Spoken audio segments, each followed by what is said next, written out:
Muy pero muy buenos días, amados hermanos. Damos gracias por dejarnos entrar a sus casas a través de este video para llevar la bendita palabra de Dios a sus vidas y bueno, poder experimentar y conocer al Dios de la Biblia en su revelación que es su palabra.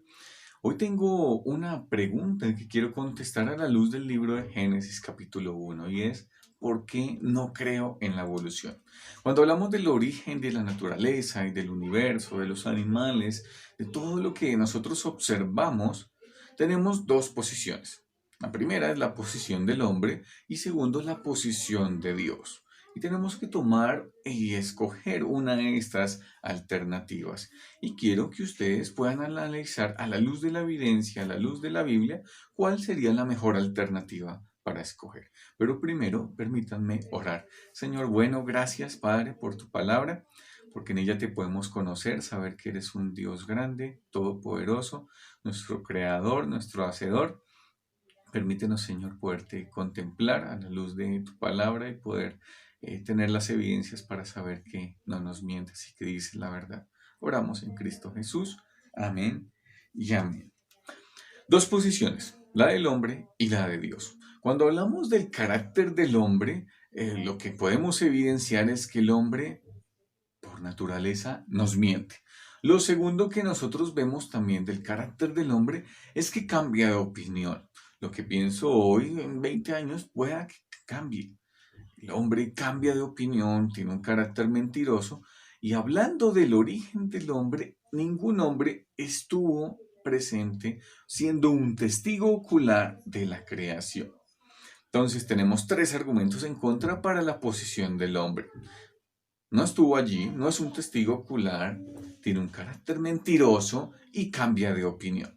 Mientras que vamos a la contraparte, la posición de Dios, donde encontramos un Dios que por naturaleza no miente y podemos evidenciarla a la luz de la palabra y a la luz de la experiencia que tú puedas tener con Dios, un Dios que no cambia de opinión, que lo que dijo en Génesis capítulo 1 y en Apocalipsis no cambió de opinión respecto a su comunicación.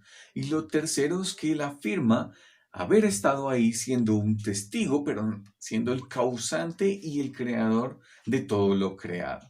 Entonces, dos posiciones. ¿A quién le vamos a creer? ¿A quién vamos a escuchar? ¿En quién vamos a confiar? ¿La posición del hombre o la posición de Dios? Vamos a tener el primer argumento de por qué no creo en la evolución. Y el primer argumento es que es muy ilógico. Cuando nosotros vemos orden, yo puedo tener una cartilla como esta, con fotografías, con textos, y yo puedo abrirla y mirar, wow, mira qué chévere, alguien lo organizó acá, mira, se tomó el trabajo y el tiempo de poner dibujos. Yo puedo tomar cualquier cartilla, cualquier libro de texto y decir, esto vino y fue producido por una explosión en una imprenta y llegó a tener este orden. No.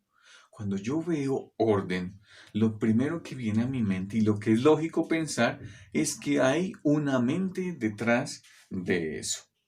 Nosotros vemos la naturaleza, vemos las montañas, las aves, los animales, las flores y vemos un diseño.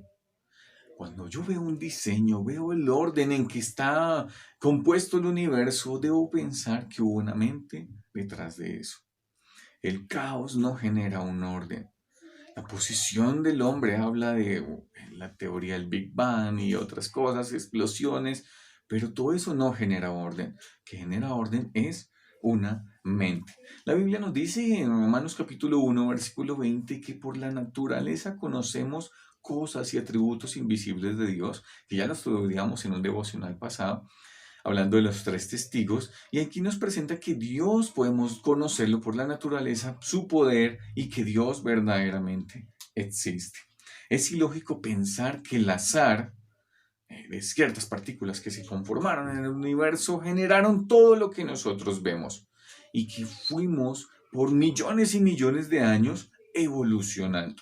Entonces dejamos nuestra creación, la creación de este planeta, del universo, al azar y a los muchos años, lo cual es totalmente ilógico.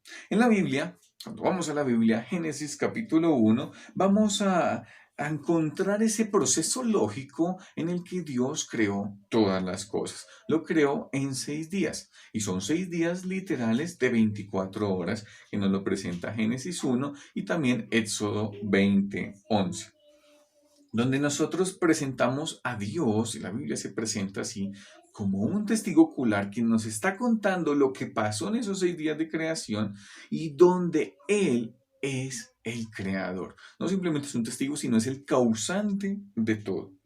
Entonces, en el día 1, en Génesis capítulo 1, versículos 3 al 5, ya estudiamos Génesis 1 y 2 en los devocionales pasados. Si los quieren mirar, sería muy, muy, muy chévere. Pero en el día 1 encontramos del versículo 3 al 5 que Dios dijo, sea la luz, y separó la luz de las tinieblas. Entendemos que la luz no es el sol, la luz no es este bombillo que me está alumbrando, sino la luz es energía. Dios separó la luz de las tinieblas y podríamos hablar una cantidad de cosas, de características de la luz, pero se lo dejo para que ustedes lo puedan estudiar. En el día 2, versículos 6 al 8 de Génesis capítulo 1, y voy a leer versículos 6 y 7. Dice, luego dijo Dios, haya expansión en medio de las aguas y separe las aguas de las aguas. E hizo Dios la expansión y separó las aguas que estaban debajo de la expansión de las aguas que estaban sobre la expansión, y fue así. Aunque parezca como un trabalenguas, en pocas palabras, en Génesis 1:1 y versículo 2 también, dice que teníamos una esfera de agua, que el Espíritu de Dios estaba trabajando, revoloteando, moviéndose sobre esa esfera de agua que tenía aguas muy, muy, muy profundas, porque nos habla de un abismo. Pero esa esfera de agua Dios la tomó y dijo que se separara, poniendo una capa de agua al exterior de la primera burbuja de agua. De manera que creó una capa de agua y teníamos la burbuja de agua que ya había sido creada en Génesis 1 y 2. Si nosotros lo analizamos bien y vemos, qué ilógico es pensar que haya agua sobre nosotros. ¿Es ilógico? Para cuando estoy grabando este video está lloviendo, de manera que vemos agua caer sobre nosotros y no es ilógico pensar en esto. En el día 3, en versículos 9 al 13, vemos que Dios habla. Dios, con todo su poder y con la expresión de su palabra, le dice al mar que se junte en un solo lugar y que se descubra lo seco. Nos habla mucho del poder de Dios y el poder de su palabra. Se descubrió lo seco y Dios le dijo a lo seco que produjera hierba verde según su género. Y leo versículo 11, que dice así de Génesis capítulo 1. Después dijo Dios, produzca la tierra hierba verde, hierba que dé semilla, árbol de fruto que dé fruto según su género, que su semilla esté en él sobre la tierra. Y fue así. Nosotros algo que sí podemos observar es que cada fruta, así como Dios nos lo dice en su palabra, tiene su semilla dentro.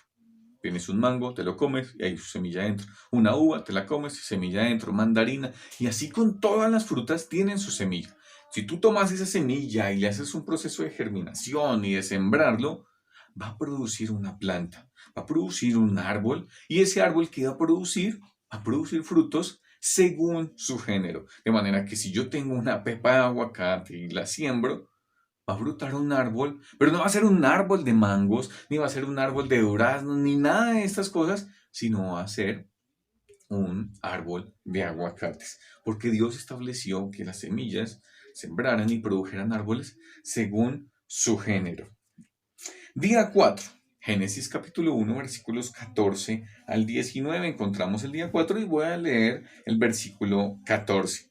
Dijo luego Dios. Algo que siempre encontramos en la Génesis 1 es que Dios siempre está hablando y la palabra de su poder es la que produce las cosas. Versículo 14. Y dijo luego Dios, haya lumbreras en la expansión de los cielos para separar el día de la noche y sirvan de señales para las estaciones, para días y años. Lumbreras son puestas sobre la expansión. Estrellas, lunas, planetas, el sol, todas estas nos sirven y Dios las puso aquí con un propósito. El versículo 14 nos dice, sirvan de señales. Yo analizo y observo y me pienso, voy a meditar, ¿esto es la verdad? En lo que me dice la Biblia es la verdad.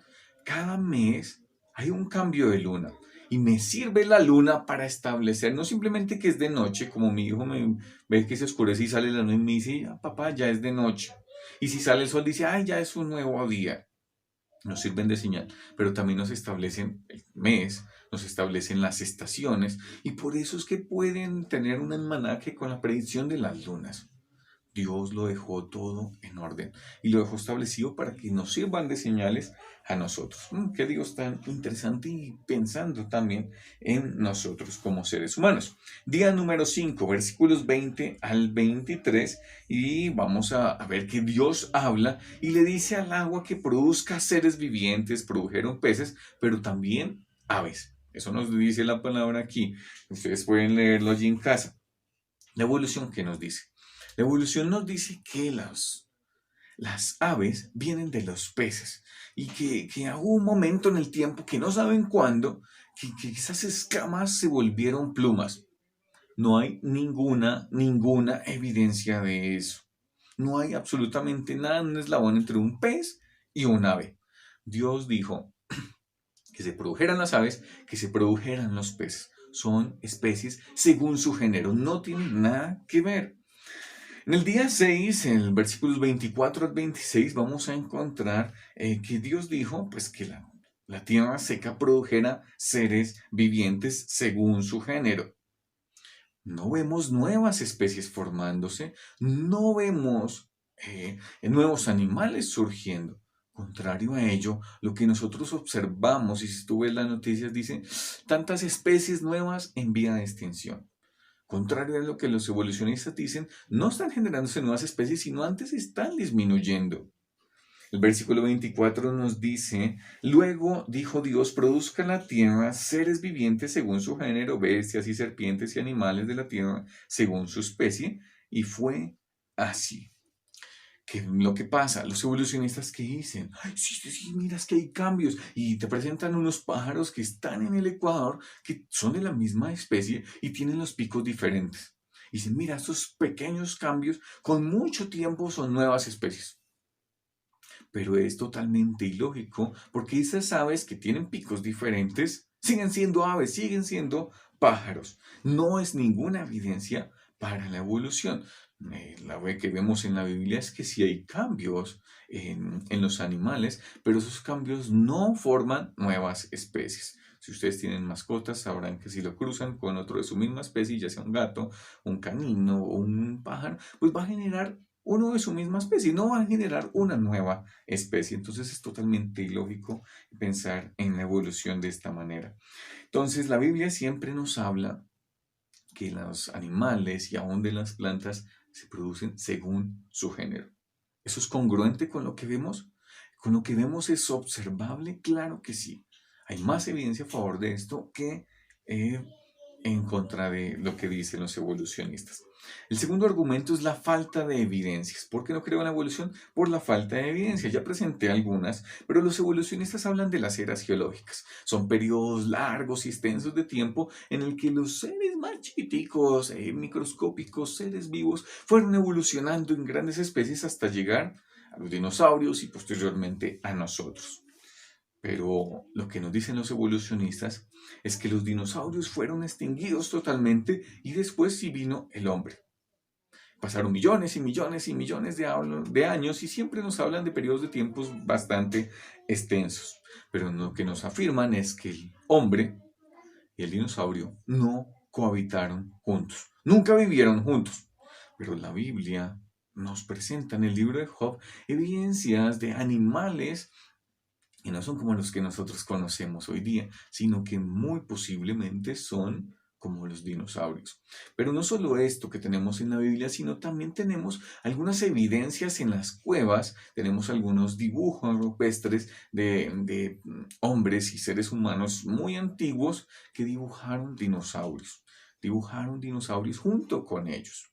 Pero no solo eso, sino también tenemos huellas fosilizadas de dinosaurios con huellas humanas. Entonces alguien nos está mintiendo acá. Y el carácter del hombre es un carácter mentiroso. Alguien nos miente aquí. ¿Quién es? Pues es el hombre. El hombre cambia de opinión, el hombre miente, y el hombre nunca estuvo en la creación. Mientras que Dios sí estuvo presente Afirma ser el causante de todo y Él no cambia de opinión. ¿En quién vas a creer? ¿En quién vas a confiar? Si fuimos creados y dentro de nuestro próximo devocional estaremos viendo la creación del hombre para determinar, bueno, ¿somos polvo de estrellas? ¿Somos un conjunto de células como afirman muchos? Pero la Biblia, ¿qué va a decir de la creación del hombre? Eso lo veremos en nuestro próximo devocional. Pero por ahora debemos pensar es, si fuimos creados, quien nos creó es nuestro dueño. Y si Él es nuestro dueño, le pertenecemos y por lo tanto también tenemos que dar cuentas a Él. El hombre categóricamente quiere sacar del cuadro a Dios para no tener que dar cuenta absolutamente a su creador. Piensan que pueden evadir esto quitando a Dios del cuadro. Pero ¿cómo nos vamos a presentar? ¿Cómo te presentarás tú para dar cuentas a Dios, tu creador? ¿En quién vas a creer? ¿Vas a confiar en la posición del hombre, de un carácter mentiroso, un carácter cambiante de opinión y de un testigo que no es nada confiable porque no estuvo allí? ¿O vamos a confiar en Dios? Que el Señor nos ayude, que el Señor nos guíe para también presentar defensa con mansedumbre de lo que dice la bendita palabra de Dios, que nos podamos equipar, que podamos conocerle más a este Dios creador y poderle dar a conocer a todo el mundo, porque muchos no le conocen y se presentarán algún día delante de Dios. ¿Y cómo darán cuenta? Se presentarán y Dios les dirá, eres inexcusable, oh hombre de Dios, porque tuviste a los tres testigos, a la creación, a su conciencia, pero también a sus antepasados, que dan fe y dan cuenta de que Dios verdaderamente existe. Señor, bueno, gracias Padre por tu palabra, por ese tiempo que nos das, por la bendición de estar juntos, gracias por lo que tú haces. Y oramos, Señor, que tú nos ayudes y nos guíes también para dar a conocer tu nombre, para derribar todos estos argumentos que se levantan contra tu palabra, contra la verdad, oh Dios. Gracias te amo, Señor, y oramos en Cristo Jesús. Amén. Mis hermanos, un abrazo, que Dios les continúe bendiciendo, nos vemos en nuestro próximo devocional y gracias por acompañarnos en este video. No olviden suscribirse y compartirlo con otros si les edificó este video. Chao.